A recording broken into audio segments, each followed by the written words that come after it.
Everyone, I'm Jerry Thompson here with a Grixis Knights deck tech. Tried to do this video 4 times now.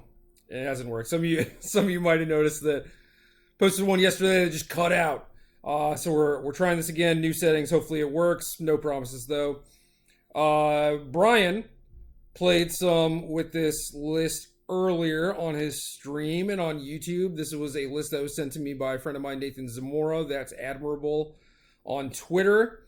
And Golos is obviously the Scourge of Standard. We need a way to knock it down a peg. I think that aggressive strategies are the correct way to go about it, but you need some sort of finisher.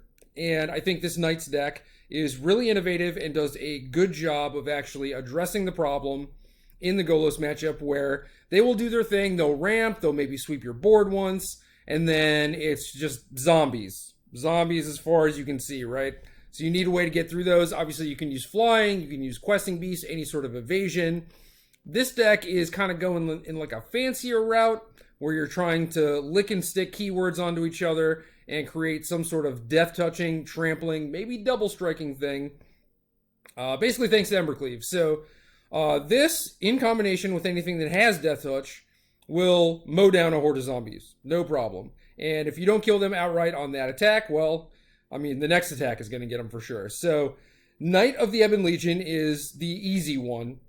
And I say easy, but it's like obviously very mana intensive. But it is a card that is very big, has a lot of power. If you have spare mana, it's even bigger. If you have gotten some chip shots in, it's going to get some counters on it, be even bigger, gives itself Death Touch. Prime target for Ember Cleave. Also, a few ways to pump it with Rimrock Knight and the Royal Scions. And Royal Scions is basically what we're splashing for. And this also gives trample. So even if you don't have an Ember Cleave, Royal Scions in combination with Knight of the Ebon Legion can do it. So, have Foulmire Knight, which is not an ideal aggressive 1-drop, but you do need a bunch of bodies to make Ember Cleave as cheap as possible, and Foulmire Knight is, it's not the worst card. There are definitely games where you flood out, you get to use the adventure side of things, but most of the time you're just playing this as like a 1-mana 1/1 that can trade up. So this naturally has Death Touch, so if you're able to pump this, that can work. Also, Blacklands Paragon to give one of your random 3-power things, like a Rimrock Knight, Death Touch, so that you can combo trample onto that thing as well. So this deck has a lot of different ways to actually assemble Death Touch plus trample plus 5 power or whatever it is, whatever it takes, and that gives you the reach that you need in order to close the game. So a lot of games against Golos, you'll play out like 2 or 3 things. They'll ramp, they'll sweep your board, you rebuild, and then you just try and assemble some sort of finisher to actually close out the game. And not even against Golos, like this plan works pretty well against basically every deck in Standard.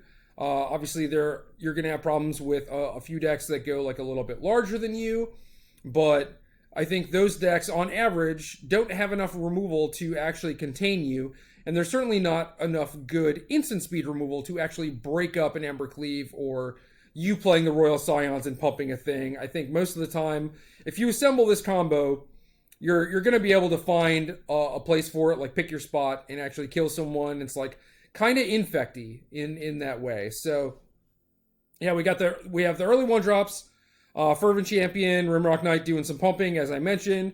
Stormfist Crusader keeps your hand full, also triggers Spectacle for things like the Miser's Copy of Light up the stage, and I think 1 light up the stage is a fine number, because drawing 1, you'll probably be able to find a way to like weave it into your turn and make it pretty reasonable, and this deck could use a quick draw too. And then Smitten Swordmaster, if you're just doing like a normal beatdowny thing, you don't have any of the trample Death Touch stuff going on, you can at least assemble a battlefield position and use this to drain your opponent out, or maybe gain yourself some life to help win a race.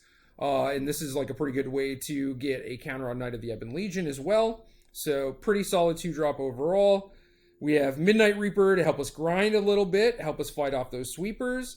Royal Scions does a pretty good job of that too with the filtering abilities. So like if you're not actually able to utilize the +2/+0 first strike trample ability, you can at least use that to like sculpt your draws and try and rebuild your board. And then Ember Cleave at the top end. And Zamora swears by this card. He says that 4 is absolutely necessary. I don't necessarily disagree with him, but I want to try a few other things in the deck, so I ended up shaving a copy, but it is obviously the card that you want to draw. Like, you absolutely want one of them because it is, like, your most powerful card. But drawing multiples kind of sucks, and people don't necessarily have a lot of ways to actually remove it, so outside of the Royal Scions, you don't have a lot of ways to actually filter through excess copies of this thing. And we have 22 lands, only 8 blue sources for the Royal Scions, so it's a little sketchy, especially once we start talking about adding blue sideboard cards into the mix, but I have 22 lands, which is a little bit higher than you would probably want for this sort of aggro deck, but I wanted to just have a better shot of like drawing my colors and being able to curve out, and then you have some extra ways to utilize mana with the adventures. Knight of the Ebon Legion, Ember Cleave is fairly expensive and mana intensive, and Royal Scions can help you filter, so I like playing a higher land count. I could maybe see another blue source in here somewhere, but mana base is definitely one of the weaker points of this deck. And then onto the sideboard, we have a few blue cards. Aether Gust, Disdainful Stroke, those are very good against Fires of Invention, Aether Gust specifically, and Disdainful Stroke helps you against Golos and their sweepers. Have some Legion's Ends for mirror matches, Knight of the Ebon Legion, Edgewall Innkeeper, another good target for this card. Some Noxious Grasps for the Simic decks. Drill Bit is much better than Duress. Duress does not hit Realmcloak Giant or Golos, so I would highly encourage you max on Drill Bit before you ever even touch Duress. And then Experimental Frenzy is our grindy card. I still think that this is basically the best thing that you can be doing if you're trying to fight through a bunch of spot removal, a bunch of sweepers. But mana base, second worst part of the deck. Sideboard, maybe the actual worst part of the deck. Still working on testing and tuning that. So if y'all want to get to work, those are the things I would recommend trying to fix, trying to make a little bit stronger. But that's it. You want to get through a horde of 2/2 zombies, Ember Cleave, and maybe even Royal Scions are probably the things that you want to be trying, things you want to be doing.